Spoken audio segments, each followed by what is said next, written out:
It's very sad, including for non-Catholics, when a pope passes away. And Pope Francis obviously died early in the morning from a stroke that led to a heart attack. And it wasn't long after he met with the vice president. It wasn't long after, obviously, he was involved in Easter ceremonies. So it's very sad. And I want our Catholic friends to know that we understand their feelings and so forth. And as the process works, I think within 30 days they choose another pope as time plays out. I've always considered John Paul II to be one of the greatest men in modern history. As a pope, for sure, but even more than that, a freedom fighter. And he played a massive role in the defeat of the Soviet Union and the freedom of over 1 billion people.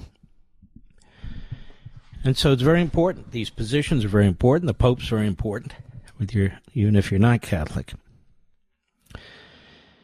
Now, I hope, apart from that you had a decent Easter, a very happy Easter. Obviously, you learned about this later, as we all did. A couple of very big issues out there in America that affect us incredibly. We can be on the precipice of Iran having a nuclear warhead on an intercontinental ballistic missile aimed at our country if things don't turn out right.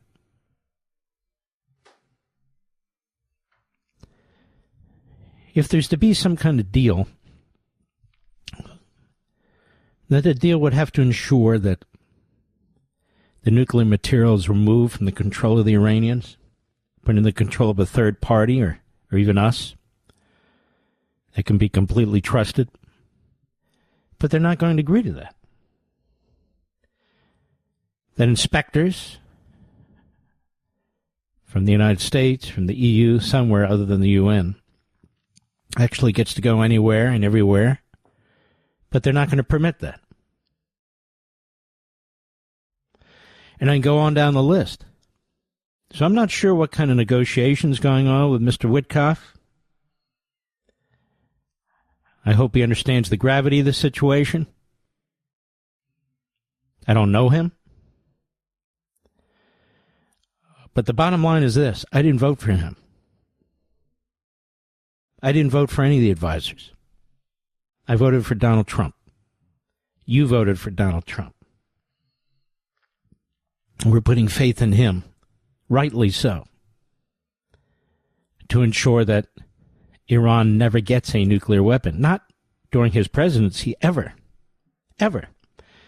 So even as they begin these negotiations, or actually they're into the teeth of them, it's hard to imagine how Iran will never get a nuclear weapon once Donald Trump leaves. What if they violate the deal? What if there's some liberal Democrat president like an Obama or like a Biden or something like that?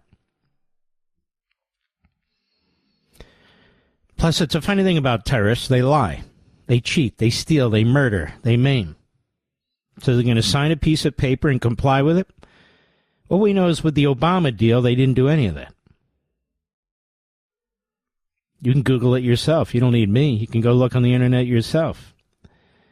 They prevented certain inspectors from inspecting. No military sites, and it goes on and on and on, the long list. It's the UN now banging the pots and pans, the IAEA as they call it, saying, hey, look, they're going to get a nuclear weapon. They won't let us do the inspections we need to do, and it is a 5-alarm fire.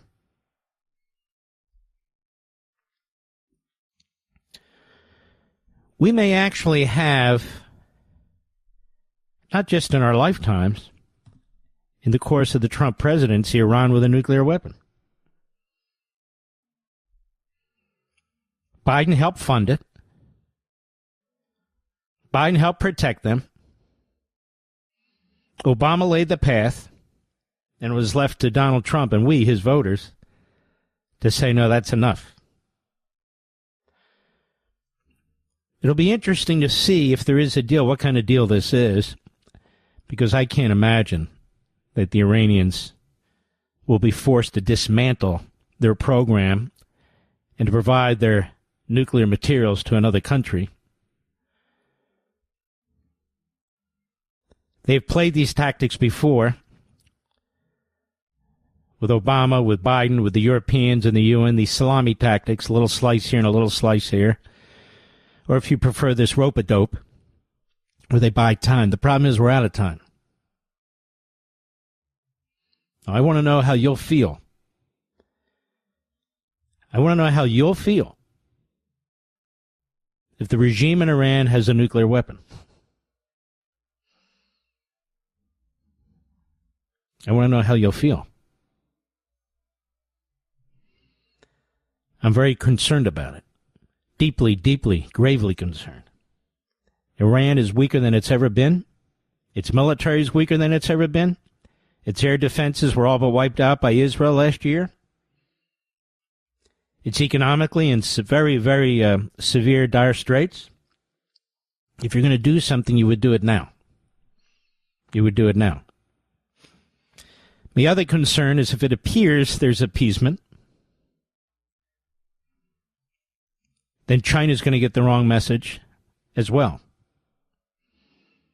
China will look and say, oh, okay, America's a paper tiger. And no, I'm not talking about Donald Trump. I know people in the radical media, they're constantly looking for ways to damage our relationship. I'm talking as a general matter to you, my fellow Americans. I'm not playing gotcha. I'm not playing games. I leave it to Mediaite, Media Matters, Drudge Report. They can all do it. And they can proudly tell their children and grandchildren that when the earth was on the line, that they were busy playing gotcha. That's what they do. They're grifters. They want their hits. They want their clicks and so forth and so on. So are many podcasters. So are many subscription-based platforms. Same thing. We don't do that here. I don't do it. This is deadly serious. And of course, the fact of the matter is these people are not 10 feet tall. The fact of the matter is they can be easily defeated. That is, their nuclear sites. It would be the Israelis who are on the front line, be the Israelis taking point, and they want to get it done.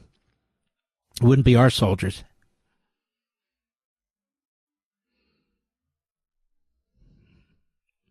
Nobody's dragging anybody into a war. If you're a normal, mature adult, and you see somebody who's trying to get nuclear weapons and they keep talking about destroying you and destroying your country and destroying your family, you take that seriously. If you have a next-door neighbor who keeps threatening to kill you and your family every day, and they're not shy about it,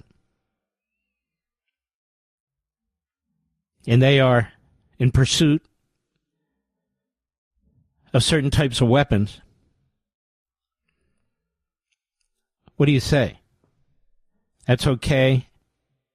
I don't expect them to do anything. No, you don't, do you? So a whole nation? A whole nation should be on its knees and hope that Islamo-Nazis have a completely different ideology than the rest of us, who believe the better life is the next life, and the way you get to the better life in the next life is killing as many of us who get in the way of pure Islam. You turn the other cheek, you close your eyes. I'll say this about the Israelis. They are warriors. They are warriors.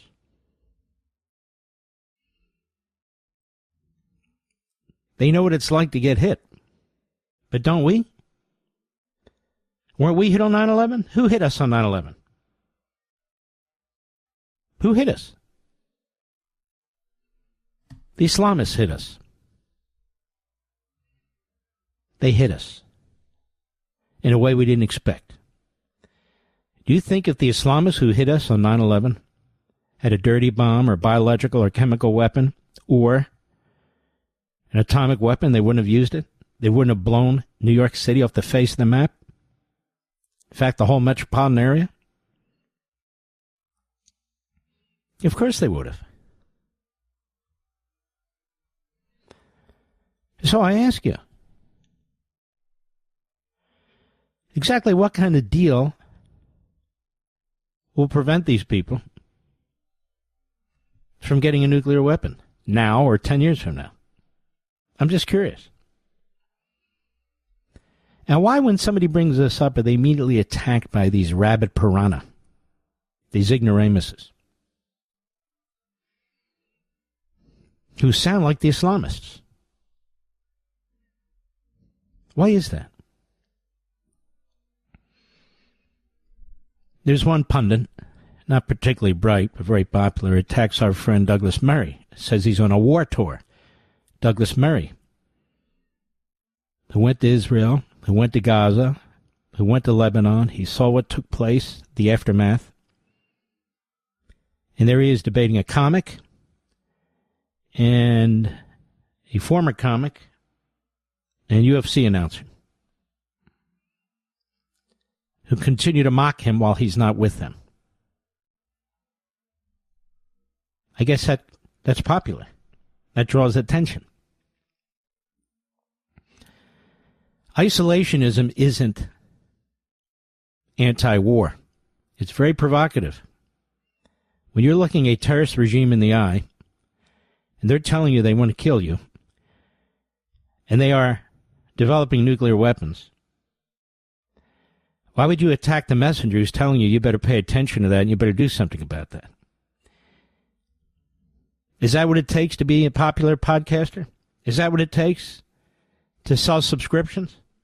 And then they want you to believe it's a new way of thinking. It's not a new way of thinking.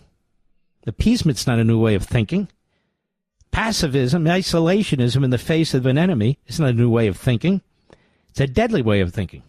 I can give example after example, modern and ancient history.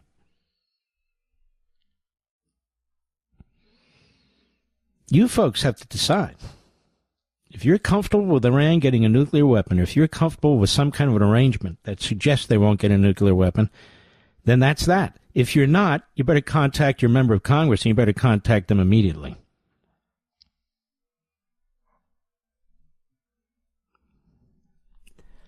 There needs to be pressure against the pressure that's out there to do nothing. There needs to be a counter pressure.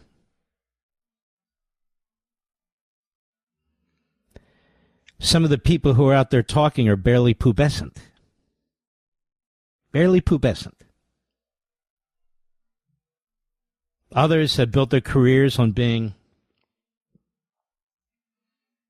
sort of counterculture types. They think it's cool. To me, it's not about counterculture. It's not about any of that stuff. If you are so stupid that you think you can manage a nuclear weapon or dozens of them in the hands of Islamist terrorists, you shouldn't have any following. And you are giving aid and comfort to the enemy with your big mouth and your propaganda and your bullcrap. They read what people are saying, they hear what people are saying, and they're emboldened by it. I remain confident that President Trump understands this. I remain confident that he will continue to confront this. And, like Joe Biden funded all this activity and so forth and so on, barely got criticized by anybody other than a handful of us like me. Yeah. So I just let you know what's going on out there. I continue to have confidence in the president. I don't have confidence in some of the people around him and some of the people in the media and people like Mediaite and the others that are distracting America.